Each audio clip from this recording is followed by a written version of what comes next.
I think we're all excited to be back in the book of Daniel. So we're going to get right to it right now, and I trust that you're opening your Bibles and you're getting there. We will be covering Daniel chapter 1, verse 8 through 16. Here we go. We have talked about dividing the book of Daniel into three sections, and they're basically defined by the language they were written in. So there's three segments. One does dealing with the judgment of the Jews, that's in Hebrew. Prophetic warning to the Gentiles, that begins with Daniel chapter 2, verse 5, and that is written in Aramaic. And then in chapter 8, it goes back to Hebrew, and that would be the third section, the judgment of the Jews, prophetic warnings to Gentiles, and prophetic warnings to the Jews. And in those sections, we are in the judgment to the Jews. We covered a general introduction and also verses 1 through 7 in the last couple weeks. And now we are in Daniel's decision to trust God in 8 through 16, verses 8 through 16. What we have seen in the past couple weeks could not be more timely to what's going on in our own culture. It could not be more exciting. And as we've mentioned, we want to do two things. We want to read it daily, and I hope take notes. So we want to engage in the material, and it's best when we engage multiple senses. So we want to listen, read, and write our way through the book of Daniel. Last week, we gained a little bit of an understanding of the historical context of the book, and the four young men who were brought to Babylon, what happened actually before they came on the scene, and then now they are being brought to Babylon. They're being trained in what some would call a brainwashing 3-year program, with the idea they're going to become useful to the king. They're going to become tools, if you will, of King Nebuchadnezzar. So we're going to focus on verses 8 through 16 of Daniel chapter 1, where we read, "But Daniel resolved that he would not defile himself with the king's food, or with the wine that he drank. Therefore he asked the chief of the eunuchs to allow him not to defile himself. And God gave Daniel favor and compassion in the sight of the chief of the eunuchs. And the chief of the eunuchs said to Daniel, I fear my lord the king, who assigned your food and your drink. For why should he see that you are in worse condition than the youths who are of your own age? So you would endanger my head with the king."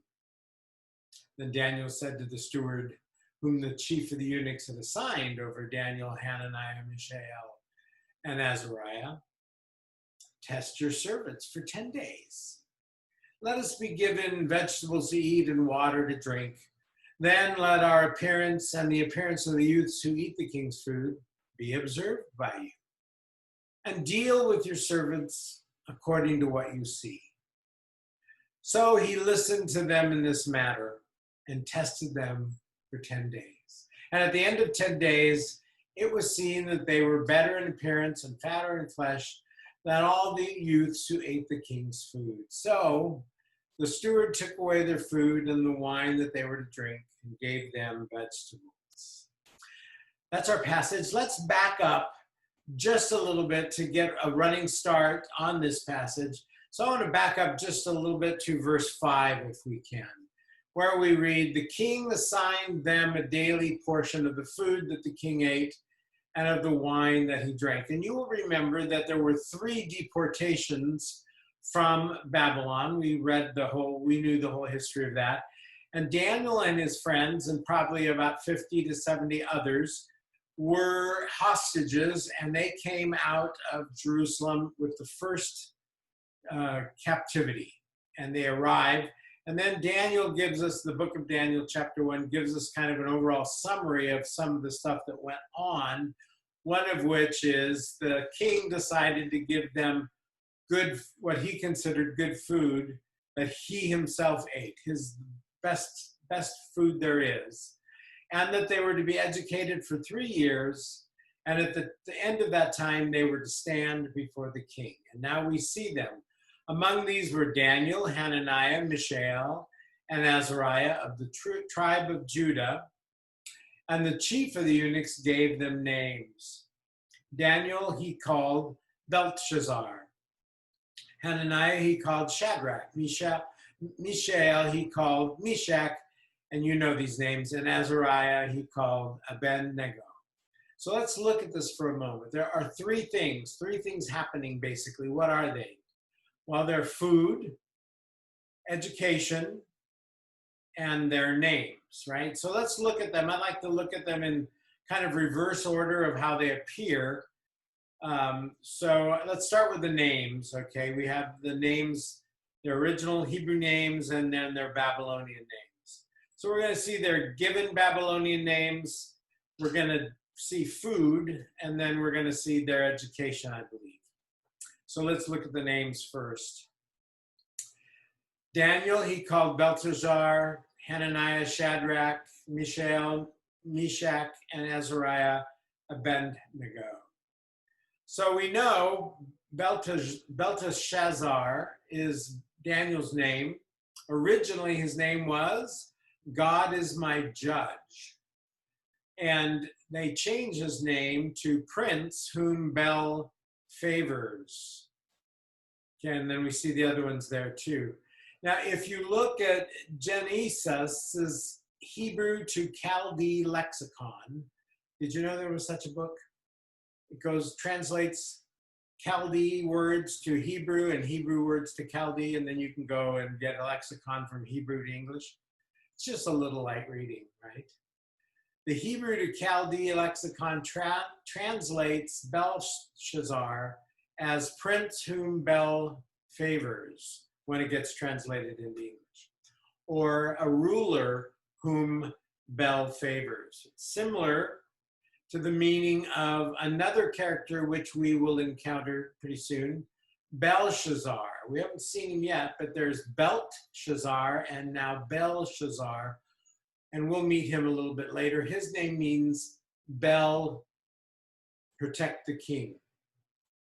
So we have Belshazzar and Belshazzar and Nebuchadnezzar.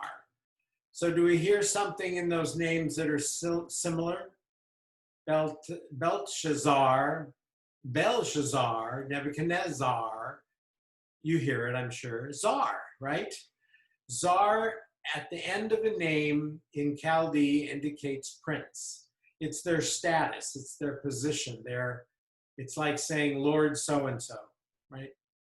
It's akin to our word Tsar, right? You know the word Tsar, which was the title for rulers in Russia all the way to the Bolshevik Revolution in 1917. So we have these two, Prince whom Bel favors and Bel protect the king. This leads us to a question. What's the question? Who's Bel? Right? I don't think it's the lead female character from Beauty and the Beast. I don't know. Call me crazy. Bel is known by a number of names, including Marduk, the chief god of the city of Babylon, and also the national deity of Babylonia. He eventually simply becomes known as Bel. And then that name may very well have morphed to Baal. Some say Baal or Baal. The two A's, I think, are Baal. So, but anyway, it's either Baal or Baal, which is the pagan deity we see over and over and over again in the Old Testament. So you will remember that Nebuchadnezzar took vessels from the Jerusalem temple, and it says, and brought them to his God, right? Well, this is his God.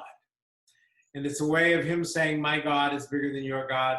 I seized the treasury, I have your gold.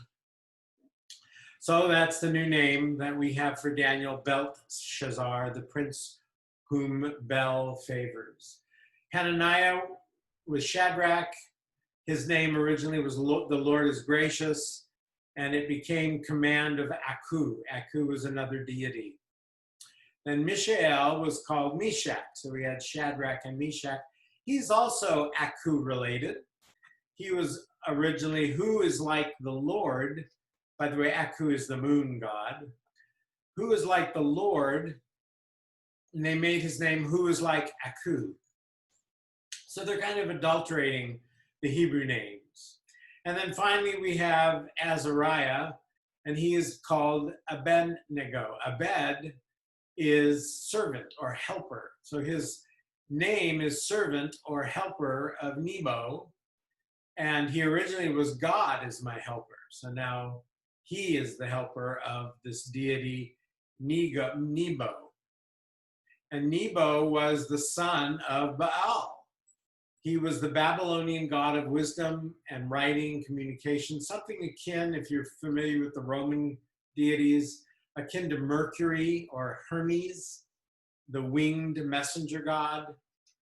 That's Nego, which translates Nebo. That was his name. So these are their names, and they're named in connection with Babylonian deities. And we know that these four young men became very important in running the capital.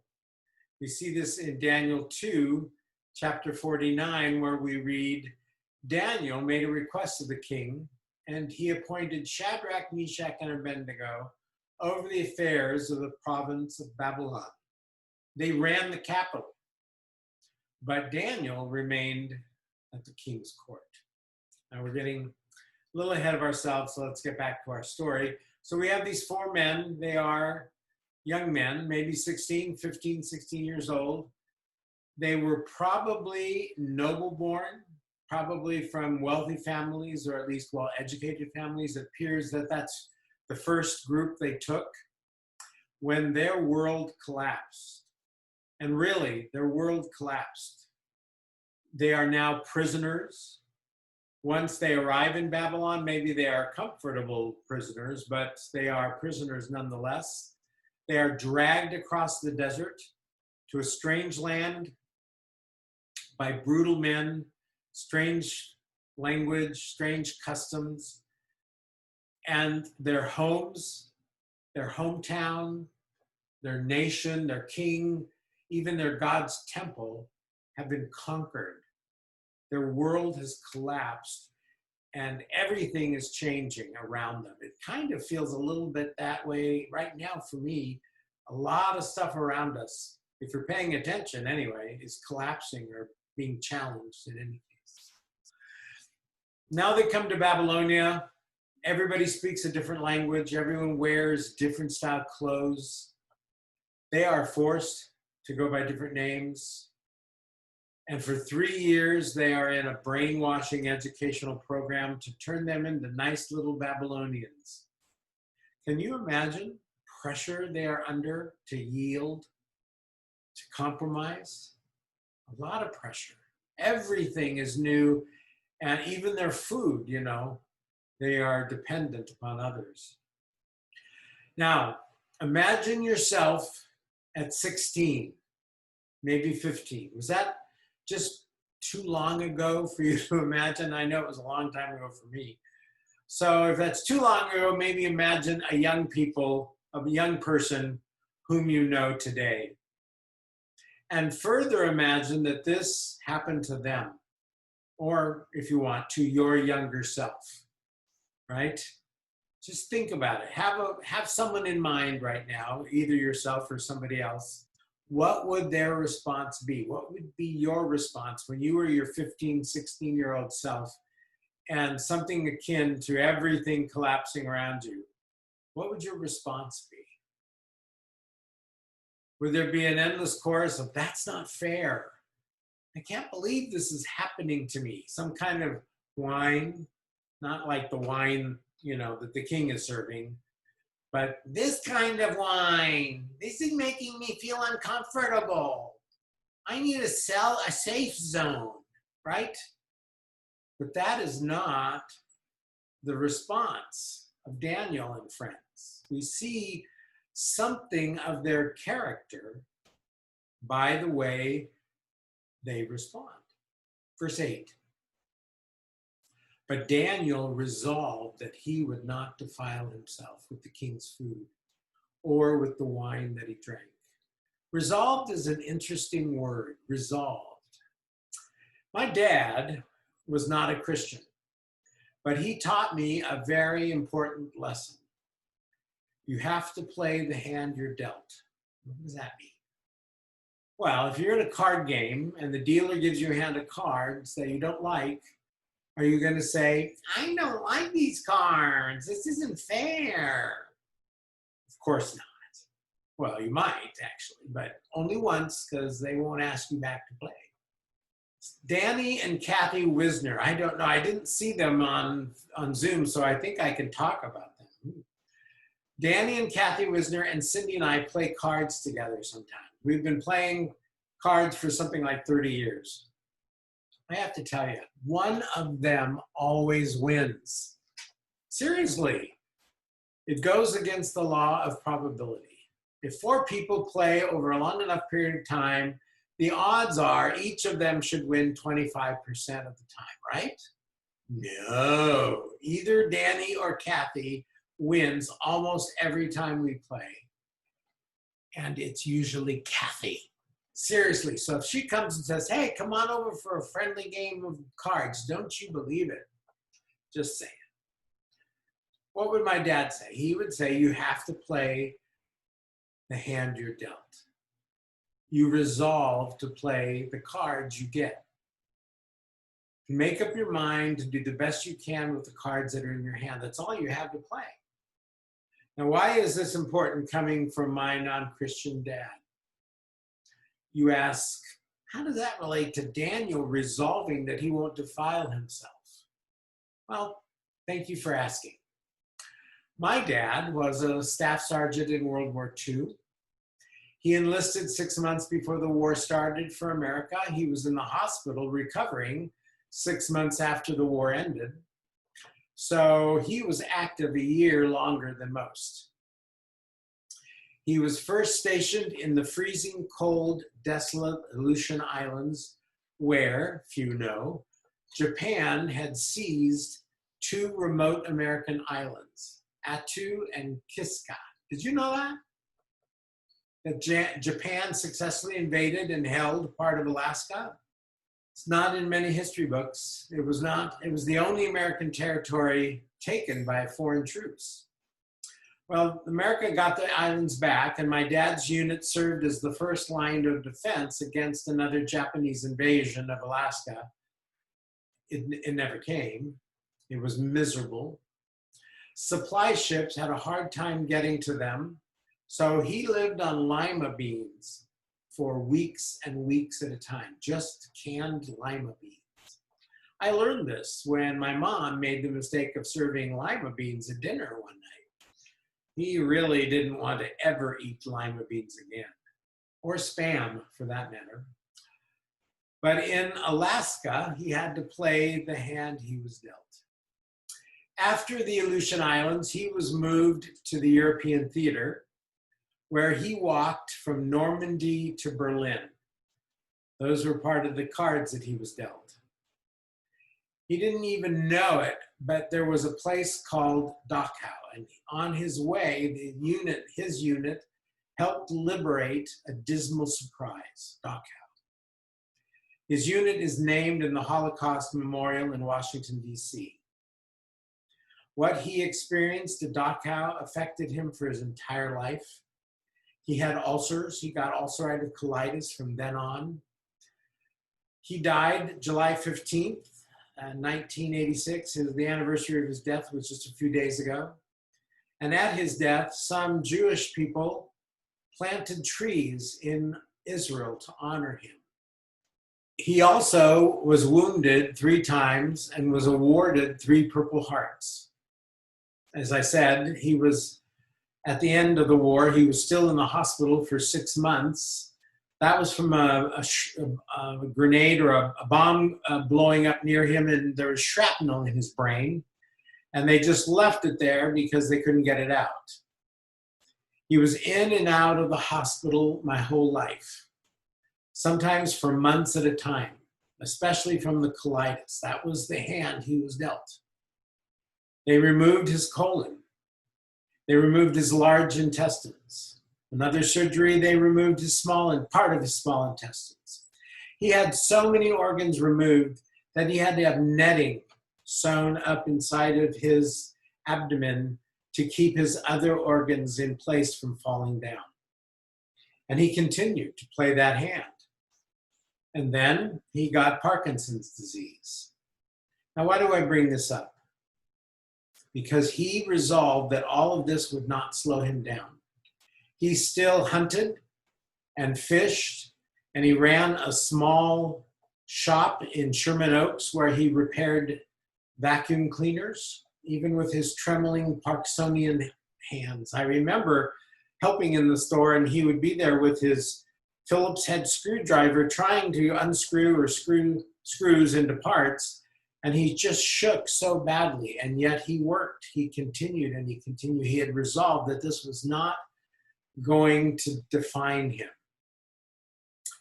His response to all the pain and all the rest of it was, you have to play the hand you're dealt.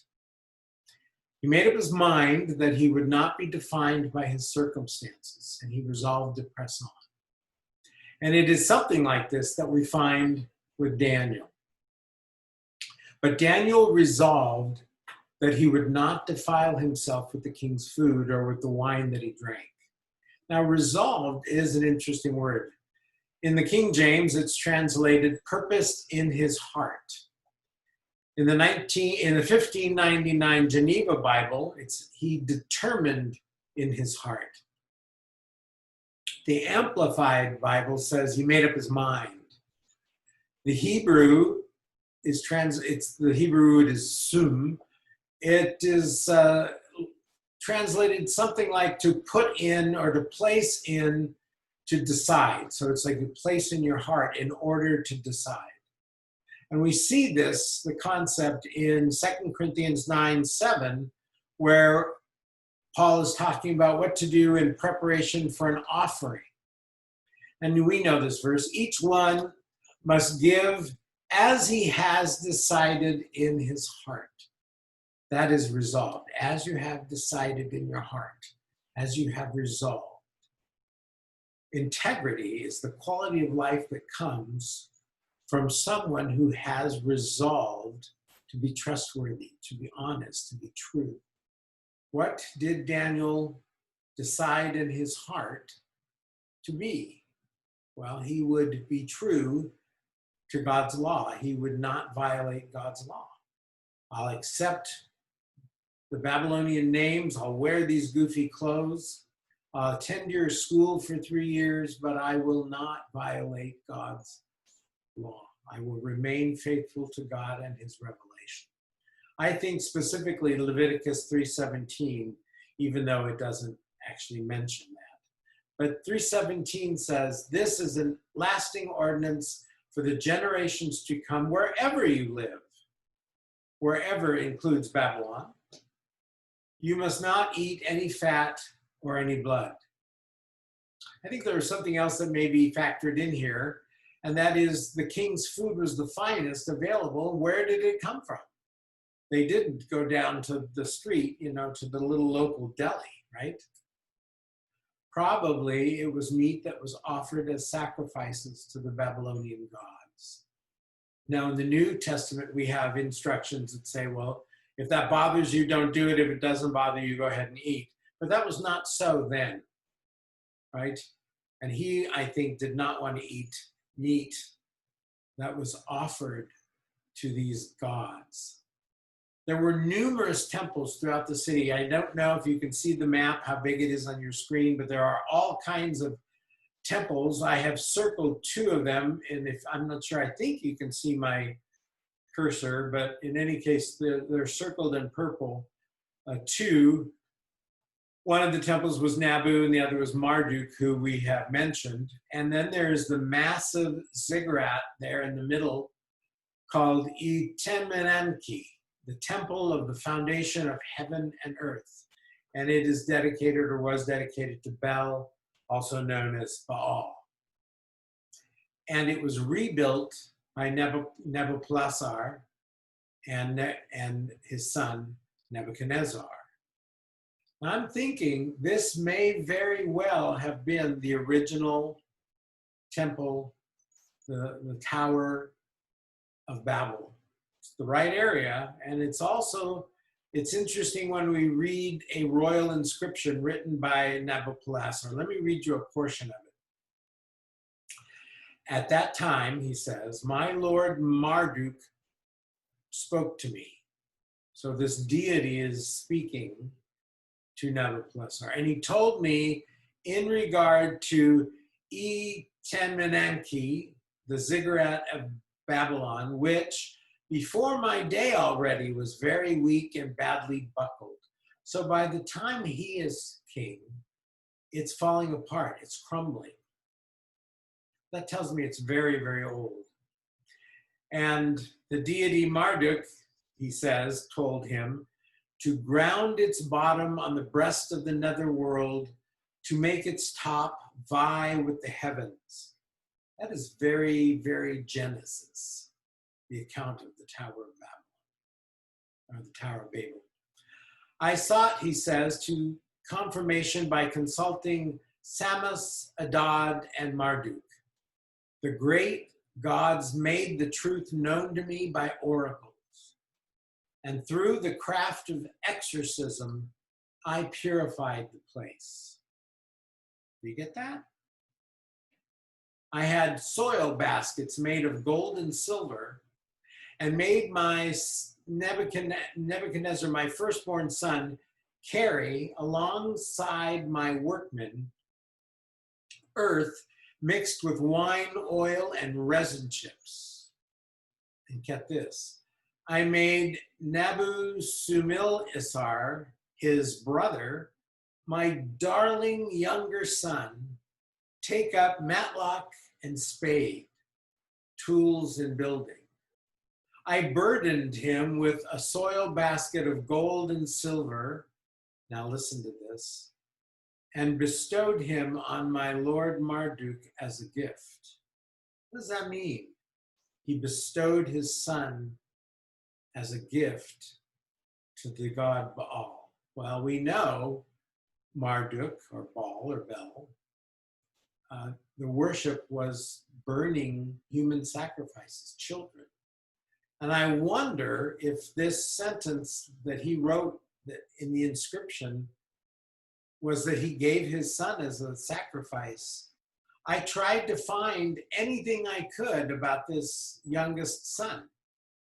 He's not written up anywhere that I could find. There's no achievements.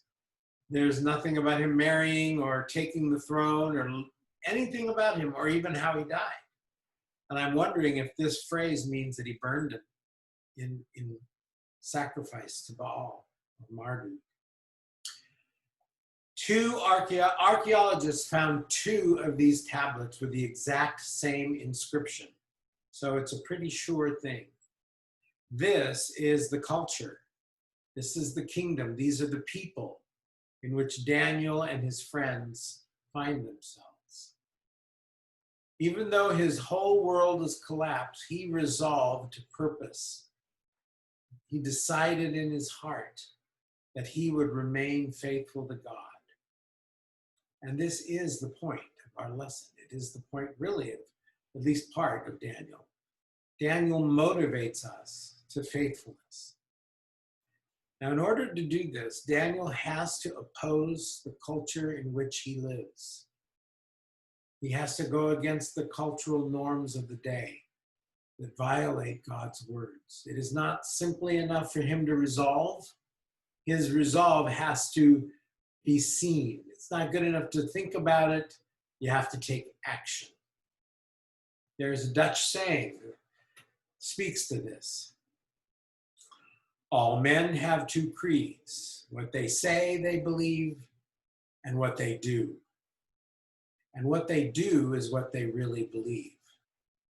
What does Daniel do? He does take action, but watch. He is smart about it. He is wise about it. And I think this is also a principle for us, especially when we are resolving and our resolution we have to take action. Be smart about it. Not like a bull in a china shop, but like a surgeon who does not do damage to the healthy tissue when he's dealing with diseased tissue. You've gotten my emails about Joel and Kim Givens. She had her brain surgery. We want to be like those brain surgeons. She's recovering. It's a little early to tell, but they don't seem to have done damage. I know they said her optic nerve took a beating, but we want that kind of surgical precision, not like a bull in a china shop. We want to think about and be smart about the actions that we need to take. So here he is. Therefore, he asked the chief of the eunuchs to allow him. There's respect here. And to allow him not to defile himself. That is couching it in a term that the chief of the eunuchs could accept, because he certainly wouldn't go the opposite and say, I want you to defile yourself, right? And it says, God gave Daniel favor and compassion in the sight of the chief of the eunuchs.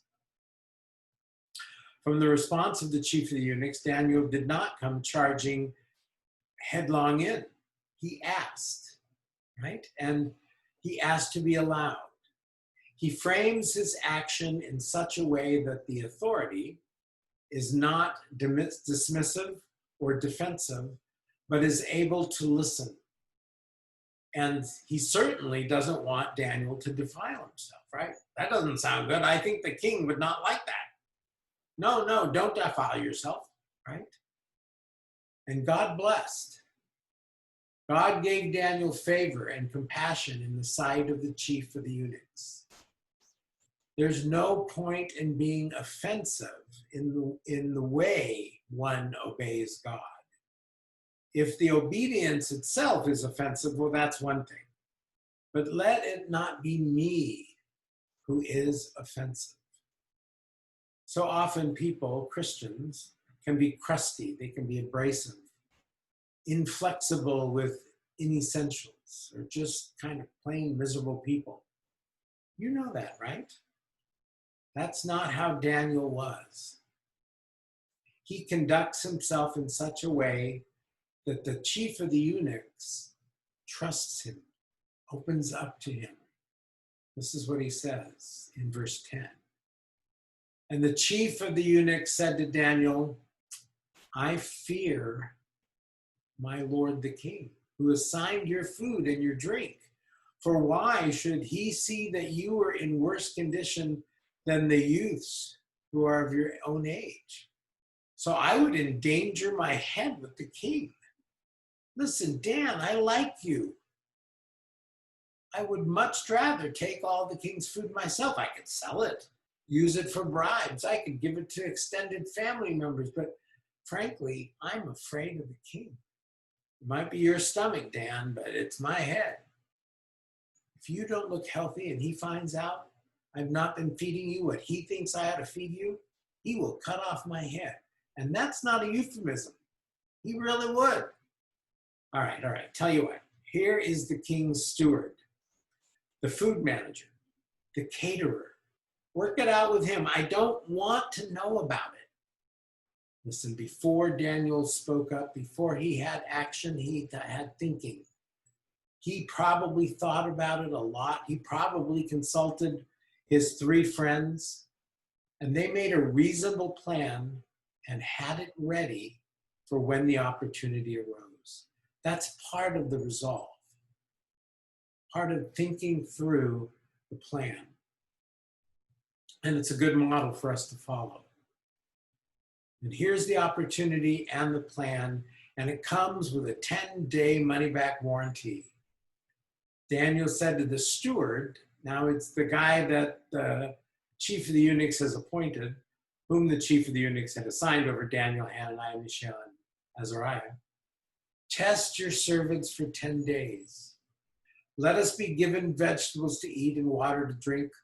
Then let our appearance and the appearance of the youths who eat the king's food be observed by you, and deal with your servants according to what you see. Daniel presents a creative alternative that the authority can accept.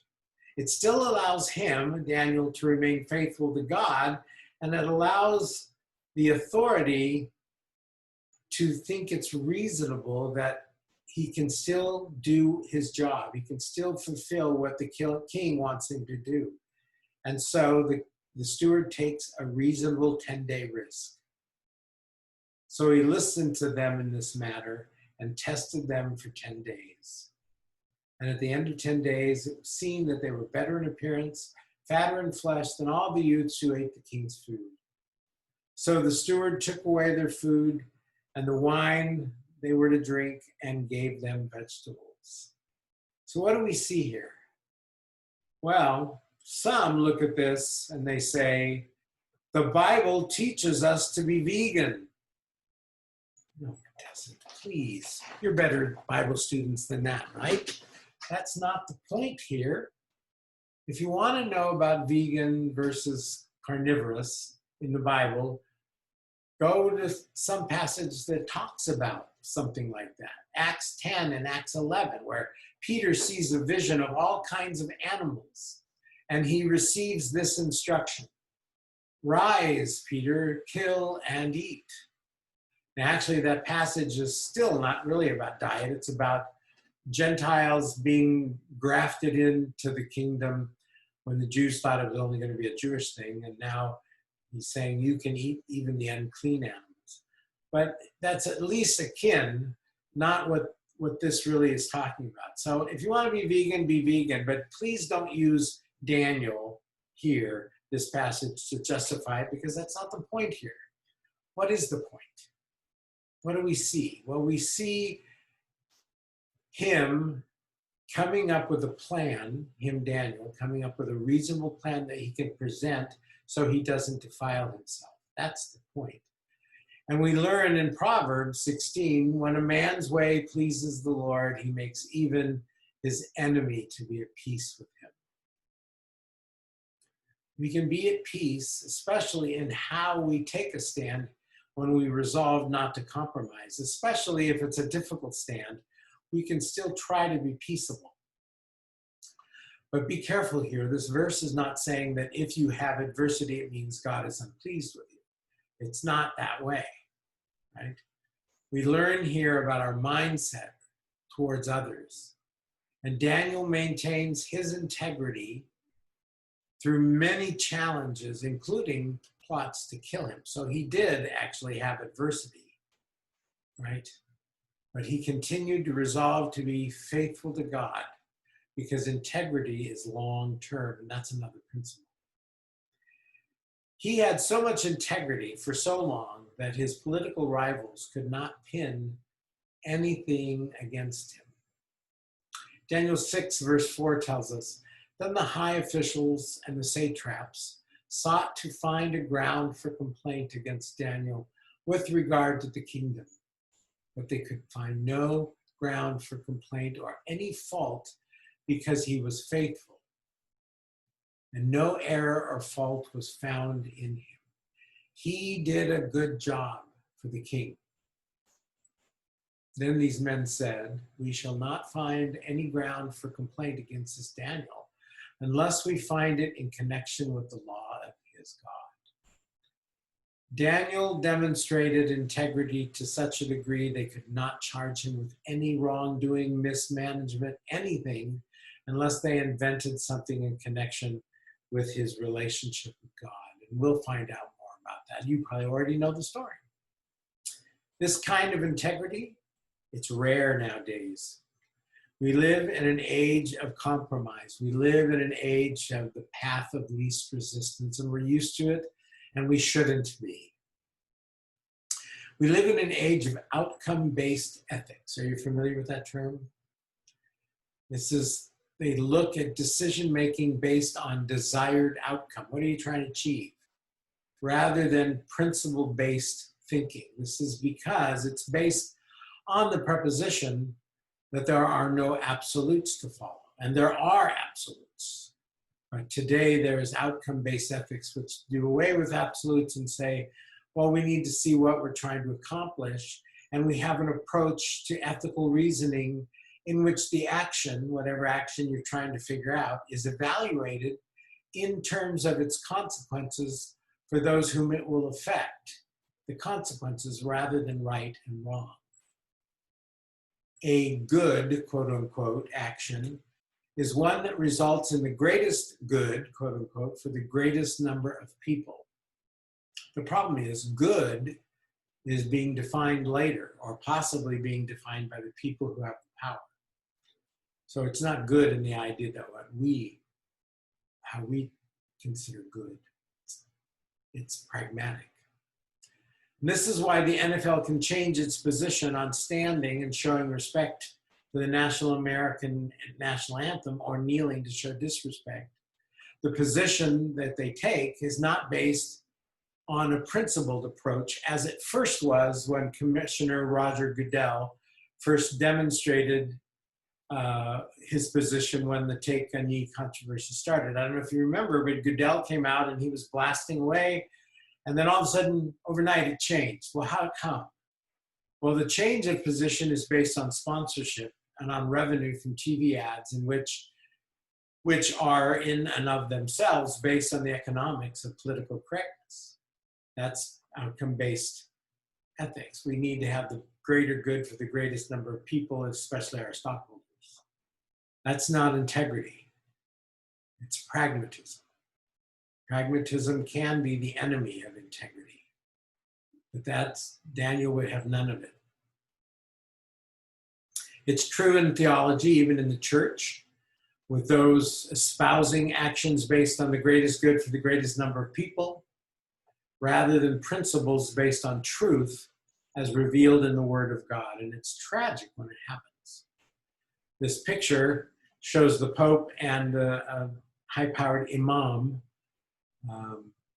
from Saudi Arabia, I believe. Saudis asked to build a mosque in Vatican City. I hope that's not considered. Daniel showed integrity. He resolved, he made up his mind to follow God and basically let the chips fall where they may.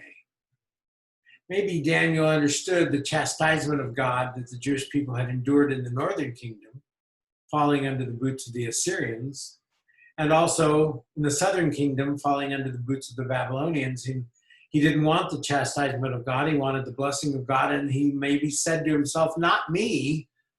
I am resolved to stand firm. Or as we see in Joshua 24:15, if it is evil in your eyes to serve the Lord, choose this day whom you will serve, whether the gods of your fathers served in the region beyond the river, or the gods of the Amorites in whose land you dwell. But as for me and my house, we will serve the Lord. That's the resolve. As for me and my house, we will serve the Lord. It's easier said than done. And in our culture and in our time, as things are shifting, we must go against much of the flow of our culture and the times in which we live. We must be outside of that flow. We really must. Separate, apart from that flow. Not in an artificial way, a real way. 2 Corinthians 16 and 17. What agreement has the temple of God with idols? We are the temple of God. We are the temple of the living God, and God said, I will make my dwelling among them and walk among them, and I will be their God, and they shall be my people. Therefore, go out from their midst and be separate from them. Holy has the idea of being separate. Be separate from them, says the Lord, and touch no unclean thing. In any case, Daniel and his three friends, who were hostages along with what we estimate is 50 to 70 others.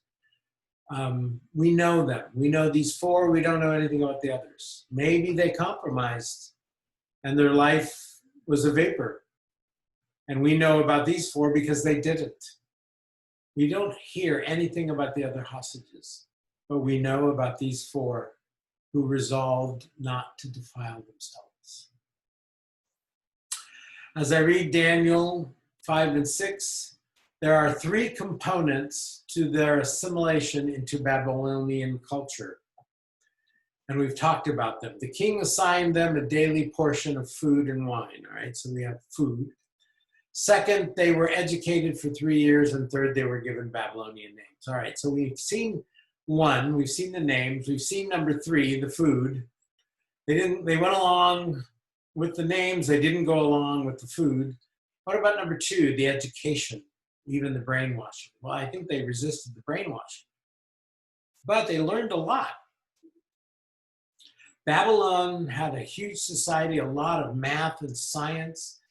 The Chaldeans had a sophisticated mathematical system. They had a tremendous knowledge of agriculture. They had incredible knowledge of architecture and building. Remember the Hanging Tower, the Hanging Gardens of Babylon, not to mention the tower, right? Did you know that their palaces had air conditioning? They did, evaporation air conditioning, just like some houses have today. They had lattice work on some windows where the wind would blow and it dripped water all the time. I feel sorry for the slaves who had to climb up the stairs with big heavy things of water to pour in and drip down. But anyway, they had big water tanks whose purpose was to drip across this lattice work, and the wind would blow in, and just like evaporation air conditioners today, it would cool, or misters in your patio, it cools down the air, and then it would be fanned into conduits that would bring this cooled air into the throne room or wherever they wanted it to go. They had air conditioning. There was a lot to know. They had astronomy. All of this, the four of them had to master, and apparently they did a good job, because when they went to work, they knew what they were doing, and they were very, very good. They didn't object to it. They excelled in it. They resolved against compromise. They did not resolve in favor of ignorance. So let us apply this here and now to ourselves. It seems our culture is rapidly changing, and not for the better. Up is down, left is right, good is bad. Let's keep things straight, okay? Isaiah 5 speaks to this. Woe to those who call evil good and good evil, who put darkness for light and light for darkness, who put bitter for sweet and sweet for bitter. Woe! That's a curse. Woe to those who are wise in their own eyes. That is today. Look at this one, crazy. Woe to those who are heroes at drinking. That is today. Woe to those who are heroes at drinking wine and mixing strong drink. Seriously. Who acquit the guilty for a bribe and deprive the innocent of his right. What's going to happen to this kind of culture? Their root will be as rottenness, and their blossom go up like dust. For they have rejected the law of the Lord. We must be like these four men, even in a culture that is being cursed, a culture that sees evil for good and good for evil. We must resolve against compromise, regardless of the culture, regardless of what it is, whatever is about it. And we should be wise when we're doing it. This is something we can both be strengthened in and comforted and committed to, just like Daniel. And that's our lesson.